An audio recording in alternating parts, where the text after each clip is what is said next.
సంబంధించినటువంటి ఇది రాష్ట్రాల నాయకులకు ఉందో లేదో కూడా డౌటే. అదేంటి ఎగ్జిట్ పోల్స్ గంటాపదంగా చెప్పినాయి కదా. ఎగ్జిట్ పోల్స్ కూడా నమ్మే పరిస్థితి కాదు కదా. మన హర్యానాలో అందరూ చెప్తే ఒక రకంగా వచ్చి ఛత్తీస్గఢ్ అట్టింది కదా.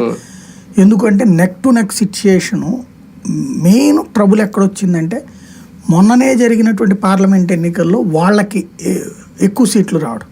కాంగ్రెస్ పార్టీ, ఎన్సీపీ శరద్ పవారు, శివసేన షిండే, అందులో కొత్త గుర్తులతో వెళ్ళి సాధించారు వాళ్ళు.